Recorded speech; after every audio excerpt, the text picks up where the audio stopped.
구약성경 전도서 제3장 9절에서 14절까지 하나님의 말씀을 봉독해 올리겠습니다.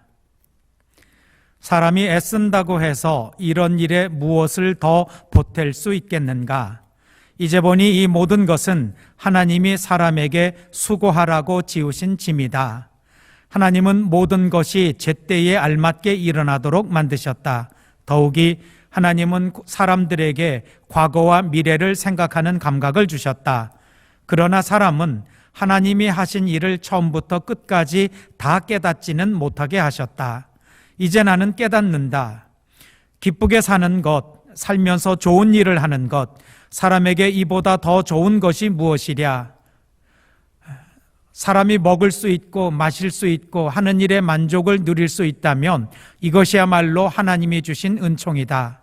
이제 나는 알았다. 하나님이 하시는 모든 일은 언제나 한결같다. 거기에다가는 보탤 수도 없고 뺄 수도 없다. 하나님이 이렇게 하시니 사람은 그를 두려워할 수밖에 없다. 아멘. 전도서는 기억하시는 대로 솔로몬이 쓴 내용입니다.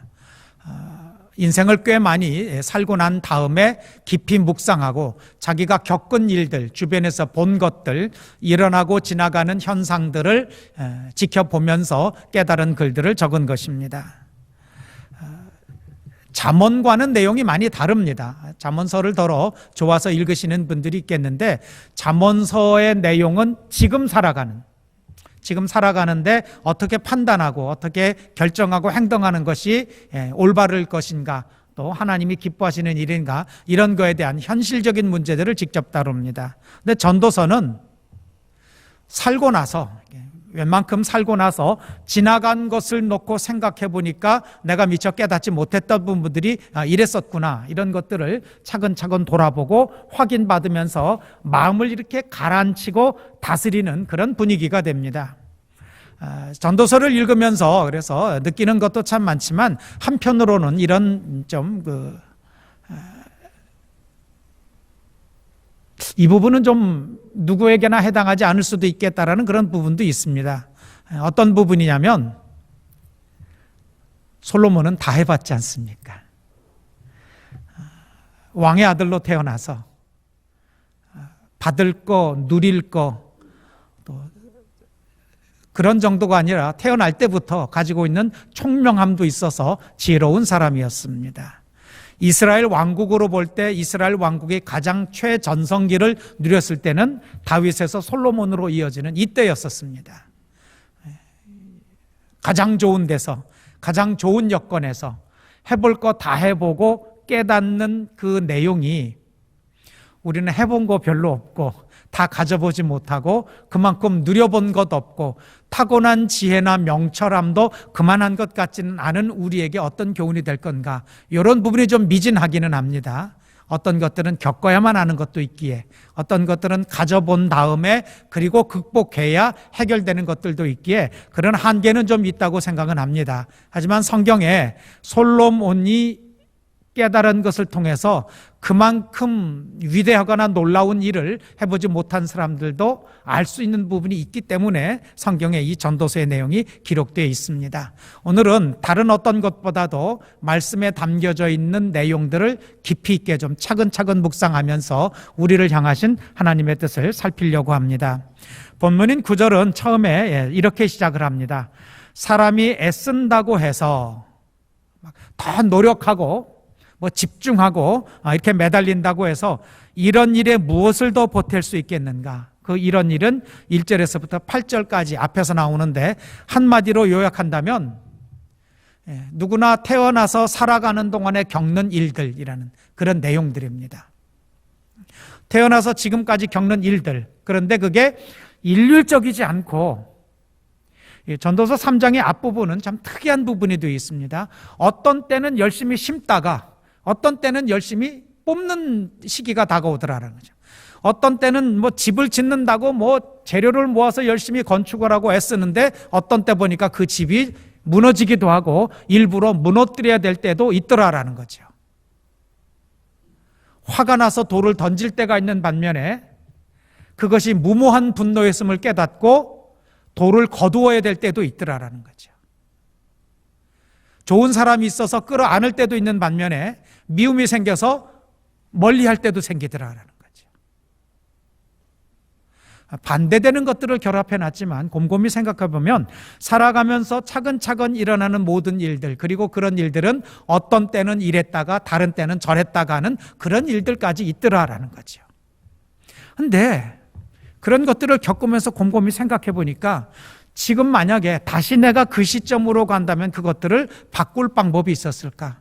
다른 선택을 할 수가 있었을까? 그래서 내 인생이 다르게 펼쳐지고 깨닫는 것이나 다가오는 것, 누리는 것이 달라졌을까를 생각하니까 별로 그렇지는 않을 것 같다라는 말입니다. 이 마지막에 그런 말이 나옵니다. 14절 밑으로 내려가서 보시기 바랍니다. 하나님이 하시는 모든 일은 언제나 한결같다. 거기에다가는 보탤 수도 없고 뺄 수도 없다. 이 말씀을 잘 이제 앞부분하고 연결지어서 생각하면은 하나님이 하시는 일에다가 내가 뭐를 보태거나 뺀다는 뜻으로 읽혀지지만 14절은 앞부분과 이어서 생각해 보면 내 인생에 일어난 일들도 뭘 빼거나 보탤 수가 없었다는 것이 같이 얹혀져 있는 것을 발견하시면 좋습니다. 금방은 동의하시기 어려울 겁니다. 이 말씀을 읽자마자 또는 듣자마자 바로 동의하기는 어렵지만 이제부터 차근차근 묵상을 해보자. 내 인생의 어느 시점에서 다른 선택을 내가 할 수 있었을까? 내 인생이 다르게 전개될 수 있었을까? 아마 그렇지 않을 겁니다. 결정하고 나서 후회된 일은 있었지만 지금 다시 그 시점으로 간다 해서 다시 내가 다른 것을 선택하거나 달라지기는 어렵다는 것을 인정하지 않을 수가 없으실 겁니다. 그 이유에 대해서는 전에 한번 말씀을 드린 적이 있는데 다른 이유를 설명하려고 합니다. 지금 기억하고 있는 경험과 겪은 것을 가지고 그 시점으로 가면 다른 선택을 할 수 있지만 그 시점에 가면 여전히 옛날 그 미숙하던 때의 내 젊은 시절, 결혼하기 전, 그 일을 시작하기 전, 그 선택을 하기 전, 그때는 다른 지식이 없기 때문에 역시 마찬가지로 똑같은 선택을 하게 될 것이다라는 그 뜻이기도 합니다. 사람들하고 얘기해 보면, 차분히 얘기를 해보면은 인생에 후회되는 시점이 꼭 있습니다. 그때 내가 지금 이렇게 됐던 그 선택을 하지 말고 다른 선택을 했어야 내가 좀 더 나은 삶을 살거나 또 내게 다른 것이 다가왔을 것이다라는 그런 후회스러운 회고를 하는 것을 볼 수가 있었습니다.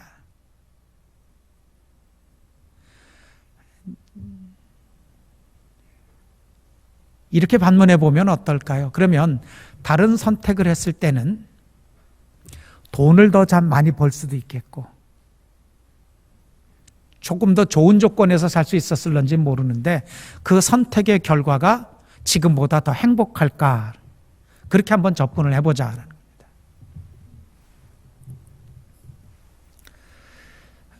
물리적으로는, 경제적으로는 조금 더 나은 조건이 될 수도 있었을 겁니다. 하지만 그 선택의 결과로 내가 더 행복하게 살게 됐을까에 대해서는 아무도 장담 못한다는 겁니다. 우리 주변의 사람들을 보면은 대략 한 두 부류 정도로 나눌 수가 있습니다. 여러 부류로 나눌 수 있지만 본문의 흐름으로 볼 때는 이제 두 부류 정도로 나눠보면 좋습니다.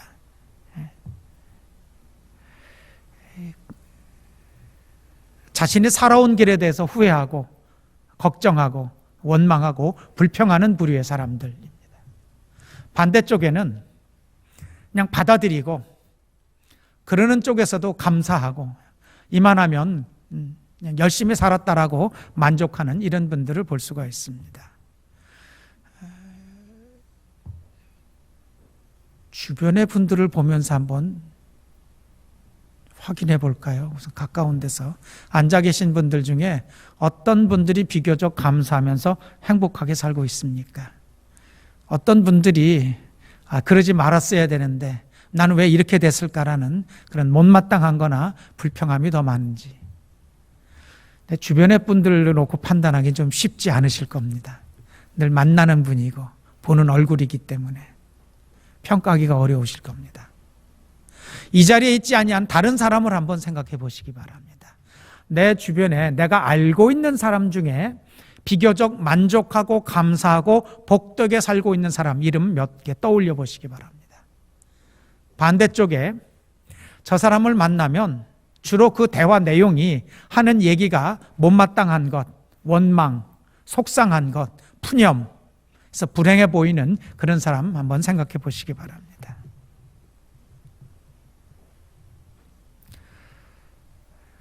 성경으로 다시 돌아가서 솔로몬은 어땠을 것 같습니까? 결론부터 말씀드리면 솔로몬은 신앙적으로 훌륭한 사람 아닙니다. 신앙적으로 성공한 사람도 아닙니다. 좋은 조건을 가지고 하나님의 사랑을 받았고 한때 신앙적인 열정도 있었고 대단한 업적도 나타냈지만 솔로몬은 신앙적으로 성공한 사람은 아닙니다. 그 좋은 조건에서 훌륭한 재능을 가지고 해볼 거 다 해봤지만 하나님 앞에 칭찬받은 사람 아닙니다. 보면 깨닫는 것도 많아요. 잠언서 보면 더 기가 막힙니다. 아가서를 읽어보면 표현상의 그런 까다로운 점을 잘 극복하고 아가서를 읽어보면 하나님에 대한 열정이 얼마나 뜨거웠는지 모릅니다. 우리 주변에도 그런 분들 많이 있습니다. 신앙적인 열정이 저 사람은 정말 신앙적인 열정이 대단한데 나는 그러지 못해서 내 신앙은 이게 뭔가 싶을 만큼 열정적인 그런 태도, 발언, 행동, 결정 하시는 분들 있습니다. 솔로몬의 젊었었던 시절이 그렇습니다. 뜨겁고 과감하고 그야말로 능력이 충만했던 그런 때가 있습니다.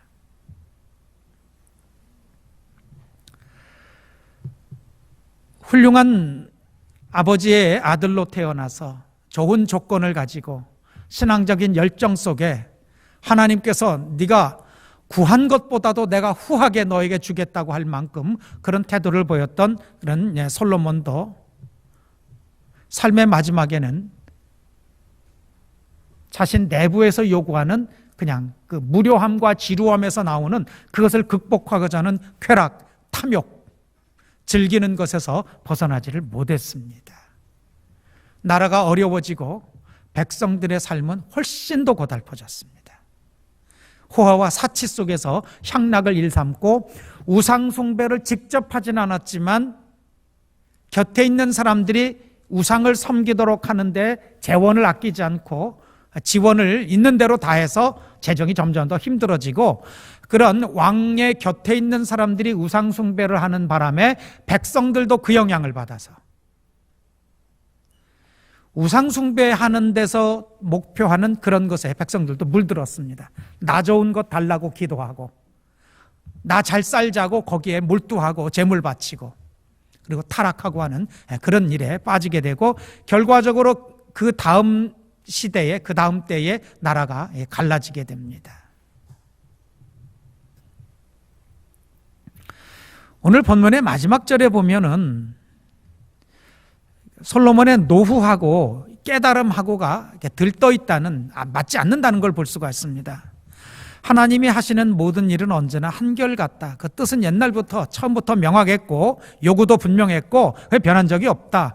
거기에다가는 뭘 보탤 수도 없고 뺄 수도 없다. 하나님의 뜻이 그렇기 때문에 그 뜻대로 살아가는 사람들의 삶에서도 자기 임의로 뭘 더하지도 못하고 사실은 빼기도 어렵다는 겁니다. 하나님이 이렇게 하시니 사람은 그를 두려워할 수밖에 없다. 이 두려움이 참 여기 어울리지 않는 자리입니다. 처음에 보면은 하나님이 그렇게 하시는데 사람이 왜 두려울까라는 거죠. 정하신 뜻이 분명하고 보여주신 것도 일정하고 바뀌지 않았습니다. 처음부터 끝까지 하나님의 뜻은 바뀌신 적이 없습니다. 하나님 사랑하고 사람들 서로 돌봐주면서 서로 사랑하고 배려하고 그리고 행복하게 살아가라. 그런데 솔로몬이 내린 결론은 하나님이 이렇게 하시니 사람은 그를 두려워할 수밖에 없다라는 거죠. 이 두려움이 어떤 두려움일까라는 거죠. 하나님의 뜻을 알았는데 알기만 한 것이 아니라 살면서 확인했다는 겁니다. 근데 본문에 나옵니다. 11절을 보면 그 본문이 이렇게 나옵니다. 하나님은 모든 것이 제때에 알맞게 일어나도록 만드셨다. 더욱이 하나님은 사람들에게 과거와 미래를 생각하는 감각을 주셨다. 사람들에게 있는 겁니다. 과거, 미래. 지난날에 어떤 일이 벌어졌나를 이렇게 곰곰이 생각을 해서 좋은 것을 남기고 나쁜 것은 버릴 수 있는, 경험을 살릴 수 있는 그런 감각을 주셨고, 미래를 생각하는 감각은 지난날에 그런 일들이 그렇게 벌어졌고 그 결과 지금 이러니까 그 다음에 결론은 앞으로 이렇게 하면 이렇게 될 것이고 저렇게 하면 저렇게 될 것이다를 미리 알 수 있는, 앞날이 닥치기 전에도 지금의 시점에서 미리 알 수 있는 그런 감각을 주셨다는 겁니다. 앞날을 미리 아는 게 사람만에게만 있는 겁니까? 동물들에게도 있습니다. 옛날에 어렸을 때는 동물들의 행동하는 것을 보고 대략적으로 먼 앞날은 아니지만 가까운 저녁이나 그 다음날 비 올지 안 올지 정도는 알았습니다. 제비들이 낮게 날면 그건 틀림없이 비가 옵니다. 왜 그런지는 나중에 중학교, 고등학교 가서 알았어요. 제비들이 무슨 기압 때문에 낮게 나는 게 아니라 비가 올 무렵에 기압이 바뀌면은 벌레들이 바닥에 나오고 낮게 깔린답니다. 그걸 잡아먹느라고 제비들이 낮게 난다는 거지요. 경험에서 제비들이 그걸 깨달은 거라기보다는 본능적으로 아는 겁니다. 그러니까 과거를 생각하고 미래를 예견하는 그런 능력이 아니라 본능적으로 아는 겁니다. 거미는 엄마한테 배우지 않아도 부화한 다음에 흩어지게 되면은 그대로 거미줄을 칠 줄 압니다. 배우지 않아도 그렇게 합니다. 동물들도 물론 배워 사는 것도 있지만 대부분 동물들이 가지고 있는 건 본능입니다. 모든 동물들이 하는 대부분의 행동들은 성경에 있는 것처럼 과거와 미래를 생각하는 감각으로 인해서 판단하고 행동하는 것이 아니라 그냥 오랜 세월 동안 생존해 오는 동안에 몸에 익혀져 있는 대로 반응하는 것이 됩니다. 사람은 그렇지 않다는 거죠. 생각하는 힘이 있다는 겁니다. 깨닫는 능력이 있고 그걸 통해서 지난날에 이루어졌던 것을 종합해서 앞날을 예견하는 그런 일이 있다는 거죠. 그런데 그걸로 곰곰이 생각을 해보니까 내가 실질적으로 뭘 그렇게 엄청난 일을 할 수 있는 것이 내게 따로 주어져 있지 않다라는 겁니다. 근데 솔로몬은 엄청난 일을 했거든요. 그런데 더할 수도 없고 뺄 수 없다는 건 뭘까요? 그는 전쟁에서 승리도 했고 성전도 건축했고 하나님께서 아브라함에게 약속하신, 그러나 그때까지 다 차지하지 못했던 약속의 땅들을 마저 다 영토에 이렇게 합류시킨 그런 놀라운 일들도 많이 했습니다.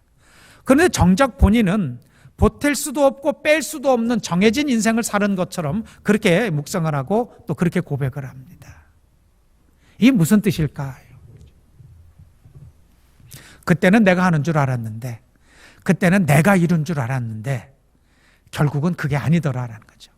내가 성전을 건축하는 줄 알았고 내가 군대를 이끌고 나가서 적을 물리치고 영토를 차지하는 줄 알았는데 지금 와서 생각해 보니까 그거 아니더라라는 거죠.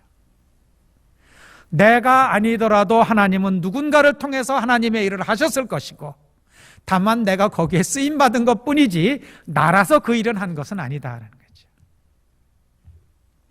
이순신 장군 덕분에 임진왜란에서 우리가 왜군을 물리쳤을까요? 역사적으로는 맞습니다. 그럼 이순신 장군 아니었으면 왜적들을 우리가 물리치지 못했을까요? 아닙니다. 하나님의 계획 속에서는 누군가가 또 그 일을 감당하게 돼 있다는 거죠. 세종대왕이 아니었으면 금속 활자를 우리나라에서 처음 만들어내지 못했을까요? 그렇지는 않을 거라는 겁니다. 뉴턴이 아니더라도 만류 인력의 법칙은 그때의 어간의 어느 수학자가 결국은 발견하게 돼 있다는 겁니다. 에디슨이 아니더라도 그 무렵에 그만큼 기초적으로 발달해오고 있는 과학 문명의 시점에서 누군가가 전기를 발명해내고 그것을 우리가 살아가는데 유용하게 쓸 수 있도록 연결했을 거다라는 겁니다. 지나온 하나의 역사로는 그 사람이 했지만 하나님의 역사 속에서는 그 사람으로 한 거는 아니다라는 이야기입니다. 하나님의 다스림의 큰 흐름 속에 우리가 있다라는 겁니다. 나라고 해서 특별히 뭘 더 더하고 내 능력으로 뭘 더 빼버리고 뭘 만드는 것도 아니고 하나님이 우리 모두를 향해서 그렇게 다스려 나가는 하나님의 뜻이 있으시다라는 거죠. 의사들이 하는 말을 들어보니까 바이러스라는 존재는 사람이 싸울 수 있는 대상이 아니라고 그래요. 이게 무슨 다른 동물이나 짐승이나 아니면 식물이나 또는 다른 사람이라는 무슨 뭐 전쟁을 벌이거나 싸우거나 뭘 어떻게 할 수 있는데 바이러스는 생물학적으로 생물과 무생물의 중간에 있답니다. 이렇게 보면 생물이고 이렇게 보면 생물이 아니랍니다. 고등학생쯤 되면 아마 배울 것 같습니다. 알려진 지도 얼마 몇십 년 되지도 않는답니다. 그냥 싸울 수 있는 대상이 아니랍니다. 싸워본 적도 별로 없답니다, 사실은. 지금도 바이러스를 죽이는 물질은 없습니다.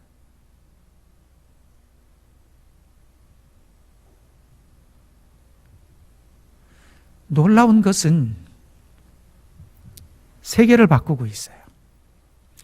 바이러스가 세계를 바꾸는 게 아니라 바이러스 때문에 사람들의 생각하고 행동하는 방식이 전 세계가 바뀌어져 나가고 있습니다. 그 와중에 있습니다. 생활 방식도 바뀌고 직장 여건도 바뀌고 아이들 교육하는 것도 바뀌고 무엇보다도 우리가 예배 드리는 것도 조금씩 달라져 있습니다.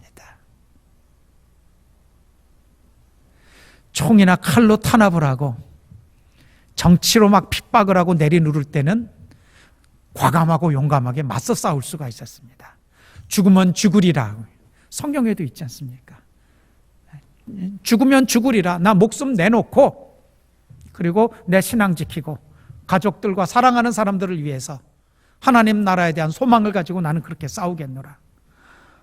바이러스를 상대로는 그 얘기가 안 된다는 겁니다.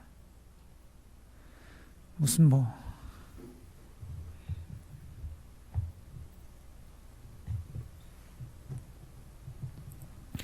이쯤에서 우리는 알았습니다. 이렇게 이제 본문이 돼야 되는 거죠. 이쯤에서는 이제는 우리는 알았습니다. 이것도 아마 하나님이 일부러 그런 질병을 일으키는 것을 창궐하게 온 세계를 휩쓸게 만들지는 않으셨겠지만은 인간들이 살아오는 어느 시점에서 이것으로 인간을 교육하고 교훈하실 일이 있으셨군요라고 깨달을 때가 이제는 됐다라는 거죠. 경제적으로 힘이 있던 나라도 군사적으로 강했다고 생각되는 나라도 위생이나 사회 질서가 우리나라보다 훨씬 성숙하고 안전하고 본받을 만하다고 생각했던 나라들도 새로운 위협 앞에서는 사람이 이룩해 놓은 건 아무것도 아니더라라는 것을 우리가 지금 눈으로 보고 있습니다. 깨닫고 나서 생각해 보니까 사람들이 하는 일은 참 별거 아닙니다. 이 말도 이걸로 결론 내는 건 아닙니다. 사람들이 어떤 힘이나 능력이나 의지로 한다는 일들은 실제로 별건 아닙니다.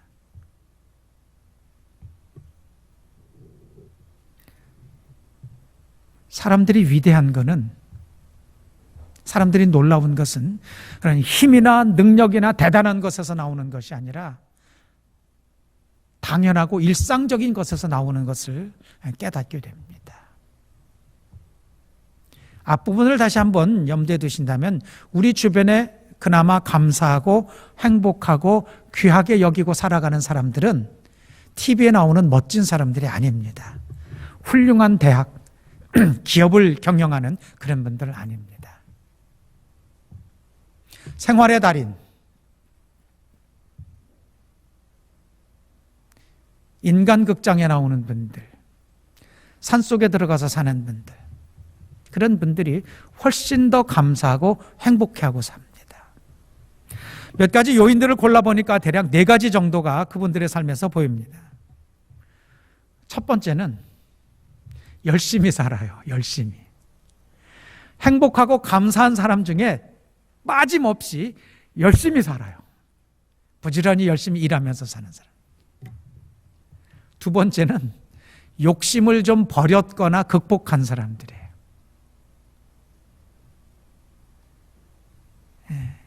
대단한 걸 욕심내거나 그러지 않는 사람들이 행복해하고 감사해하고 얼굴에 웃음이 있습니다. 보기만 해도 알아요. 보기만 해도 이 사람은 행복하게 감사하게 살고 있구나. 이 사람은 속에 딴 생각이 있고 뭔가 감추고 있고 뭔가 불만이 있고 야심이 있구나. 얼굴 표정만 봐도 아는데 욕심이 없습니다. 보면. 그런 사람들이 행복하고 감사해 보여요.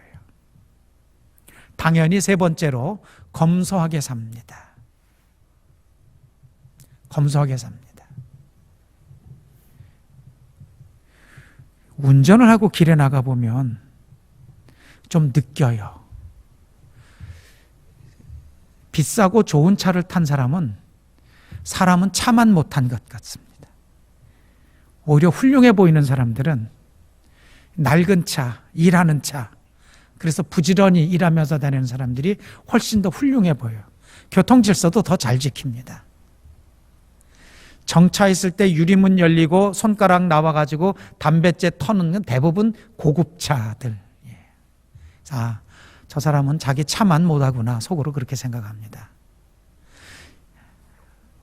열심히 일하러 가는 분들은 차는 낡고 고급 승용차는 아니더라도 트럭이나 승합차나 이렇게 몰고 가는 보면 차보다 사람이 훨씬 훌륭하구나 속으로 그렇게 생각합니다.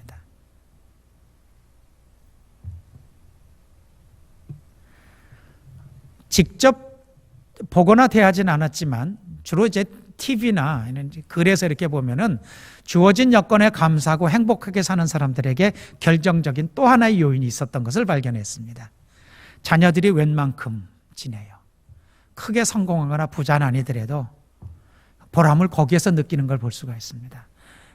이 사람하고 저는 죽게 고생하고 애쓰고 수고했는데 그래도 애들이 부모를 보고 열심히 살아주니까 그게 제일 큰 힘이지요. 거의 대부분 그걸로 이야기가 맺습니다. 엄청난 출세를 하거나 유명한 인물이 되진 않았어도 애들이 열심히 사니까 감사하지요. 그럴 땐 벌써 얼굴 표정이 다릅니다. 아이들 때문에 감사하다고 얘기할 때는. 자, 여기에 뭘 더 보탤 수 있을까요? 행복하게 살기 위해서 여기에 뭘 더 보탤 수 있고 어떤 걸 빼야 될까요?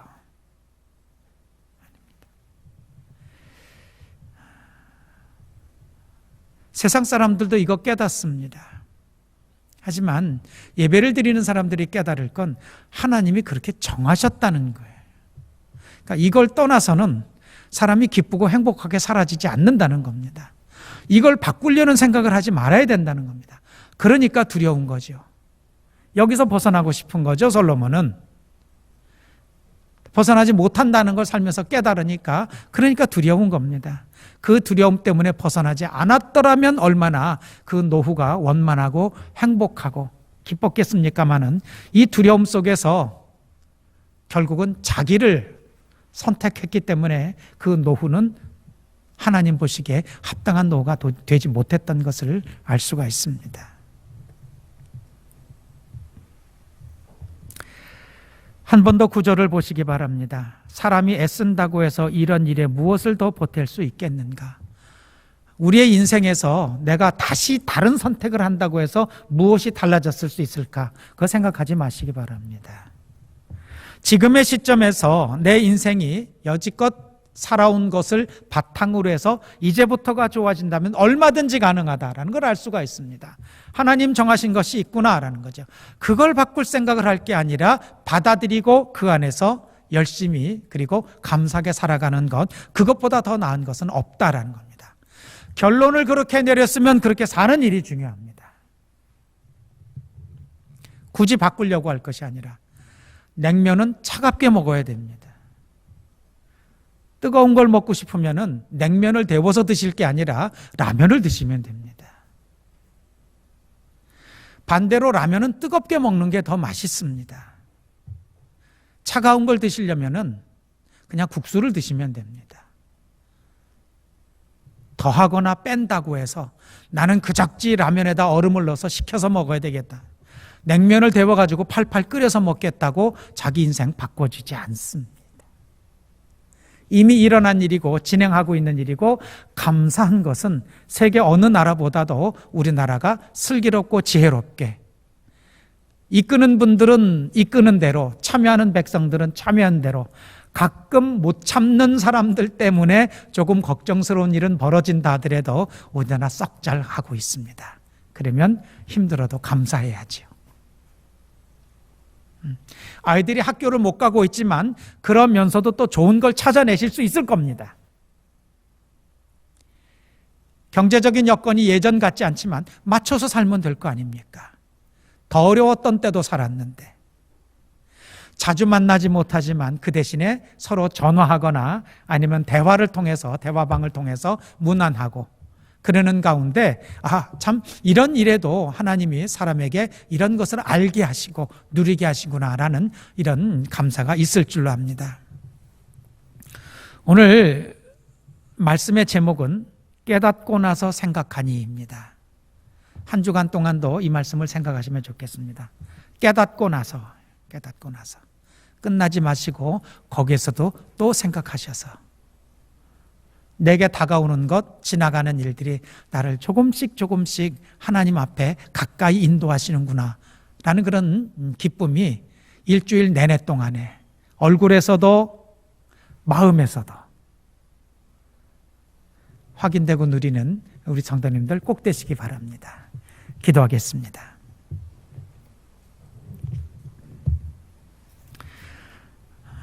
아직은 어려움의 한복판에 있고 아직은 해결되어야 될 일들이 참 많이 있어서 자칫 마음 놓으면 걱정스럽고 근심되고 답답한 지금입니다. 이때 하나님이 주시는 말씀을 통해서 우리 마음을 다잡고 생각을 바꾸기를 원합니다. 깨닫지 못할 때는 걱정스럽거나 짜증날 수 있지만, 깨닫고 나니, 그리고 곰곰이 생각해 보니 지금도 행복하게 지나갈 일들이 있고, 지금도 애쓸 일이 있고, 지금도 받아들일 일이 있고, 지금도 최선을 다해서 감당해야 될 일들이 있다는 것 알게 하여 주시옵소서. 그 알미 우리를 기쁘게 하셨으면 참 좋겠습니다. 수고하라는 것은 그만큼 살라는 것인 줄로 깨닫고 열심히 살고자 합니다. 하루하루 매 순간 살아가는 우리 성도들, 지금 내가 만나고 있는 사람, 하고 있는 일에 감사하며 조금 더 정성을 다해서, 조금 더 친절하게, 조금 더 배려하면서 기뻐하며 살 수 있도록 능력으로 인도하여 주시옵소서. 예수님 이름 받들어 기도드립니다. 아멘.